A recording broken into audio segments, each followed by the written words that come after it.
Hey YouTubers. It's- I'm back with the Cars Junior Novelization in 2006, adapted by Lisa Papadimitriou. This time I'm going to be reading the next two chapters. There's chapters 9 and 10. Chapter 9. And we'll be right back to our Hank Williams marathon after a quick Piston Cup update. Voice announced over the radio on Lizzie's porch. McQueen looked up the Piston Cup update. Has anyone even noticed he was gone yet? He wondered. Heard. Maybe they sang in the search party. Still not saying of Lightning McQueen, the announcer said. McQueen's engine raced. They were looking for him. Maybe the minivan couple will tell someone they had seen him. Meanwhile, Chick Hicks arrived in California and today became the first car to spend practice time on the track. The voice went on. Yeah, well, it's just nice to get out here before the other competitors. Chick's voice boomed over the radio speaker. You know, get a head start. McQueen glowered. Imagining Chick and Tex laughing together at the Dinoco Tech. He imagined Chick winning, getting the big endorsement deals, and staring at a Hollywood movie, getting everything McQueen wanted for himself. This race car isn't about to quit now, McQueen thought, snapping out of it. His vision. Mater, he said to the rusty old tow truck. Let me get this straight. I can go when this road's done. That's the deal, right? That's what they done said, Mater agreed. That was all McQueen needed to hear. Okay, out of my way, he growled. I got a rope to finish. McQueen focused away he did before a race. Then in a moment he was off. He put the hammer down and zipped through his work. Bessie wobbled and splashed tar across the road, groaning as the race car pulled her far faster than she was built to go. A short while later, Mater burst into Doc's office. Hey, he's done! Done? Doc grumbled. He wasn't sure whether to be impressed or suspicious. It's only been an hour. He followed Mater out toward the street, where the rest of the town was gathered. They looked at their newly fixed road. It was a disaster. I'm done, McQueen panted heavily. Look, I'm finished. Say thank you, he said to Sally, and I'll be on my way. That's all you gotta say. Wee-hoo! Then, wee-hoo! Mater called as he drove to the opposite end of the road. I'm the first one on the new road! He drove over the bumpy, splattered asphalt. Ah! He said as he was jostled back and forth. It rides pretty smooth. Sally cut to the chase. It looks awful. McQueen glared at her. Now it matches the rest of the town, he shot back. Rat, the shy fire truck, was so hurt by McQueen's comment that he drove off into the woods, knocking over Luigi's tower tires. The whole town could hear Red sob. Furious, Sally wheeled to face McQueen. Who do you think you are? She demanded. Look, Doc said when I finished, I could go, McQueen said in frustration. That was the deal. The deal was to fix the road, not make it worse. No, Doc snapped as he drove up. Now scrape it off. Start over again. Hey, look, Grandpa, McQueen said rudely. I'm not a bulldozer. I'm a race car. Is that right? Doc replied, clear on and impressed. Then why don't we just have a little race, me and you? McQueen cracked up. "Ho, ho, ho, me and you," he said, unbelieving. "Is that a joke?" "If you win, you go and I fix the road," Doc suggested. "If I win, you do the road my way." McQueen couldn't believe his luck. This car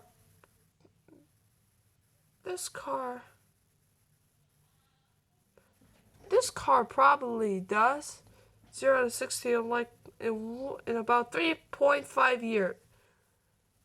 He thought. I'll run this race and be out of here in half an hour. It was an offer he couldn't refuse. "You know what, old timer?" McQueen said. "That's a wonderful idea. Let's race." Chapter 10. "Gentlemen, this will be a one-lap race," the sheriff announced as the whole town assembled at Willisville to watch the action. "You will drive to Willisville, go around Willisville, and come back. There will be no bumping, no cheating, no spin, no biting, no road rage, no management, no oil slick, no pushing, no shoving, no backstabbing, no road hogging, and no lollygagging." McQueen was hardly listening. "Speed," he said to himself. "I am speed. Float like a Cadillac, sting like a beamer." "Gentlemen," announced Sheriff, "start your engines." Doc's engine turned over slowly, coughing and sputtering. With a smug laugh, McQueen started his own engine. It roared dangerously. Vroom! "Great idea, Doc," Sally muttered to herself. "Now the road will never get down." Luigi dropped the flag, and McQueen took off like a rocket. The town cheered as he sent up a cloud of dust behind his rear tires. But when the dust was clear, everyone saw that Doc was still standing at the starting line. Doc, the flag means go," Luigi explained. Doc didn't move. Doc," Ramon said slowly, "what are you doing, man?" "Oh, dear," Doc said in a flat voice. It would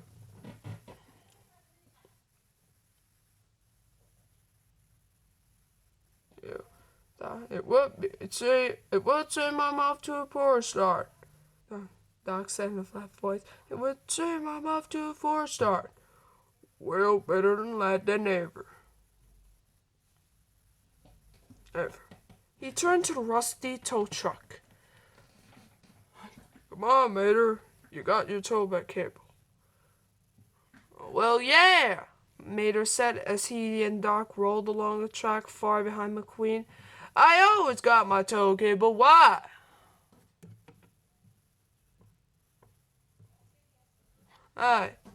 "Oh," Doc said, "just in case." Curious, the other cars followed Doc and Mater. McQueen was flying along the road, showing off his incredible speed. "I am speed," he said to himself, taking the turn as he rounded the turn in the dirt track. Nothing could stop me now. I'm halfway to California. Whoa! The turn was tight. Before I could register what was happening, McQueen has lost control, dropping off a low cliff and landing hard in the sand below.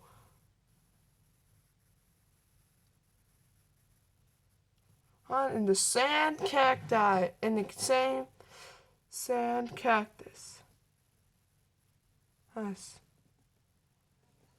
Cactus is below. "Ooh, man," Ramon said, wincing at the sly on McQueen. The race car was wedged in a grove of sharp cacti. Sharp cactus, I should say. "Ow! Ow! Ow!" "Oh, whoa," Fillmore agreed. "Bad trip, man." McQueen revved his engine, but it was no use. He couldn't move. Mater giggled. "You drive like you fixed your road," Doc said as McQueen spun his wheels. Lousy. The judge turned to the tow truck. Have fun fishing, Mater.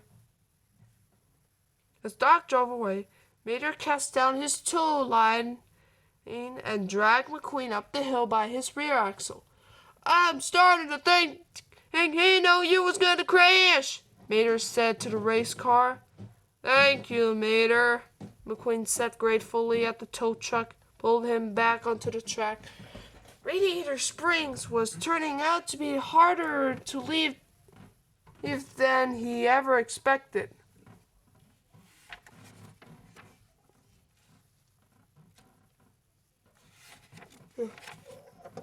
I can make a little turn on dirt, you think? No, McQueen grumbled late that night as he scraped off the asphalt he had poured over the broken road. And now I'm a day behind. I'm never gonna get out of here. Hey, Ramon called as McQueen muttered to himself. You need a new paint job, man. No, thank you, McQueen said immediately. He didn't have time for a new paint job, but he needed to fix that road. He couldn't believe he had lost the race to an old grandpa car. How about some organic fuel? Fillmore suggested hopefully. McQueen sighed. Pass. Woo! Flo said, eyeing McQueen. Watching him work is making me thirsty. Anybody else want something to drink? Nah, not me, Flo, Mater said. I'm on one of them there special diets. I'm a pre-social instrument of speed and aerodynamics. McQueen grumbled on. You race like you fixed roads, he mimicked, mocking Doc's insult. I'll show him.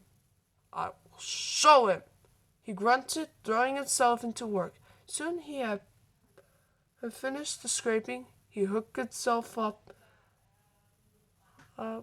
to Bessie and started in repaving. Splat! Ah, great! McQueen shouted as he tried to shake it off the tar. Bessie had squinted all over him. I hate it! Hate it! But no matter how much he hated it, McQueen kept on working all through the night. Okay, that's all, folks. So I'll be back in the next 2 chapters. See ya. Thank you guys and have a great day. Nice. Alright, YouTubers. Thanks for watching this video and don't forget to subscribe.